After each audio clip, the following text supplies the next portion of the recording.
مسند امام محمد میں ایک حدیث موجود ہے حضرت عبداللہ ابن عمر سے. وہ کیا فرماتے ہیں ذرا غور سے سنیے کہ اہل ایمان کے لیے اللہ نے آخرت میں اجر کیا رکھا ہے. مسند امام محمد میں حدیث پاک موجود ہے. حضرت عبداللہ ابن عمر کہتے ہیں مجھے رسول اللہ صلی اللہ علیہ وسلم نے فرمایا کہ جنت میں جو سب سے نچلے درجے کا مومن ہوگا، یعنی اپر کلاس اوپر کے جو لوگ ہیں، علیین والے، اعلیٰ علیین والے، جنت الفردوس والے، جنت العدن والے، جیسے سیدنا صدیق اکبر ہیں، فاروق اعظم ہیں، عثمان غنی ہیں،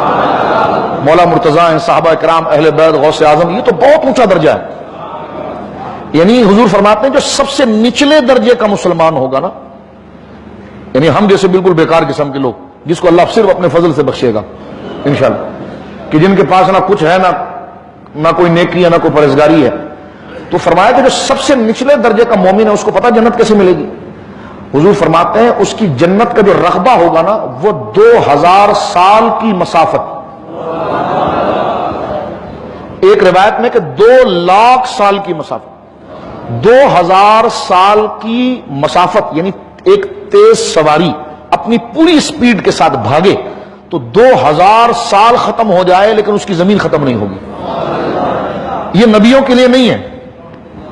یہ مرتبہ جو ذکر کیا جا رہا ہے یہ صحابہ کے لیے نہیں ذکر کیا جا رہا، یہ حضرات اہل بیت کے لیے نہیں ذکر کیا جا رہا، یہ حضرات غوث اعظم، خواجگان، ان کے لیے نہیں، یہ ہم جیسے جو بیکار قسم کے لوگ ہیں نا، جو ان کے ناموں پر ہی صرف بخش دیے جائیں گے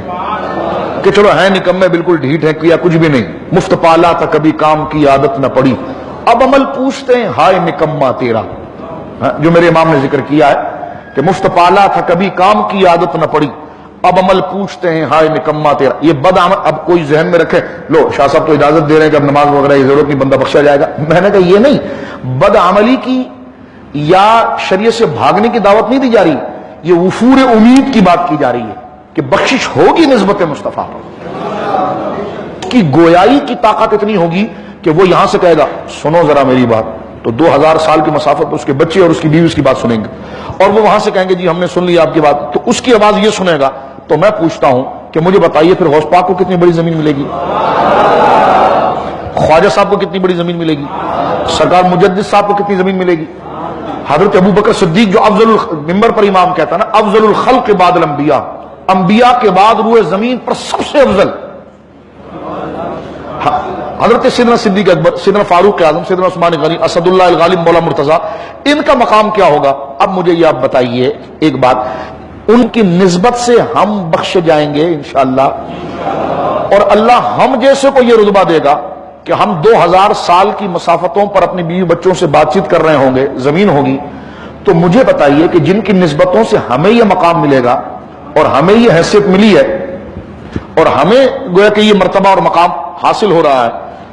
تو کیا یہ بعید ہے کہ اللہ رب العالمین جل وعلا نے ان ہستیوں کو دنیا میں ہی وہ مقام دے دیا ہو جو جنت میں ہم کو ملنا ہے. تو اب یہ سوال کرنا کہ نجب اشرف میں علی نہیں سن رہے، یہ گنبد خضرا میں حضور اور ابو بکر نہیں سن رہے، یہ بغداد شریف میں غوث اعظم نہیں سن رہے. میں نے کہا دیکھو ایک بات سنو، کیا یہ تعبیل نہیں ہو سکتی کہ جب وہاں پر بھی سنائے گا اللہ، جب ان کی نسبت سے ہم جیسے لوگ جو یہاں کان کے کچے ہیں، کان کے نہیں سن سکتے، کان میں ہم آلہ لگا کے پھرتے ہیں یا ڈاکٹر کے پاس جاتے، تو ہماری سماعت اتنی بڑھ جائے گی اور گویائی اتنی بڑھ جائے گی، تو وہ کرامت والے لوگ جن کی حیثیت سے ہمیں مرتبہ مل رہا ہے، تو کیا یہ بعید ہے کہ اللہ رب العالمین نے ان کی اسی زندگی میں ان کو مرتبہ دیا ہو اور بتایا ہو کہ ان کے نام سے تو تمہیں یہ عزت بعد میں ملے گی، ان کو ہم نے دنیا میں ابھی سے عطا فرمائی، ان کو ہم نے دنیا کے اندر ابھی سے عطا فرمائی. تو یہ ساری چیزیں اب آپ دیکھیے، مثال کے طور پر ایک بات عرض کر کے گفتگو کو سمیٹ لیتا ہوں. معراج شریف کے اندر ایک موضوع چلتا ہے کہ حضور علیہ السلام نے اللہ رب العالمین کو دیکھا، ٹھیک ہے، یعنی حضور علیہ السلام نے، ہمارے پیارے نبی، ہرے ہرے مبارک گنبد میں آرام فرمانے والے سید الرسول خاتم النبیین صلی اللہ علیہ وسلم نے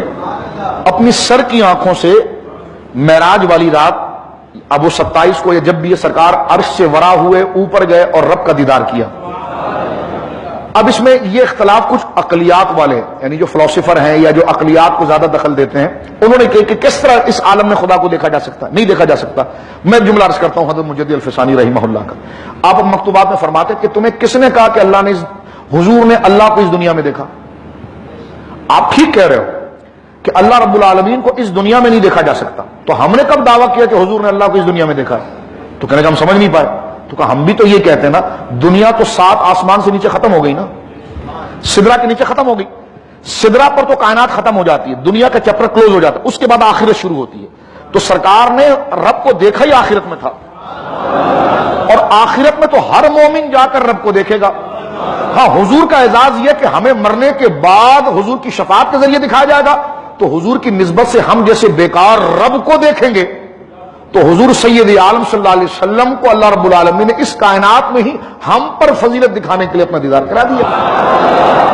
تو اسی طرح یہ قرآن کریم فرقان حمید میں اگر آپ اس موضوع کو سمجھ رہے ہوں تو یہ ساری کرانے والی، دینے والی حیثیت، مقام دینے والی ذات اللہ کی۔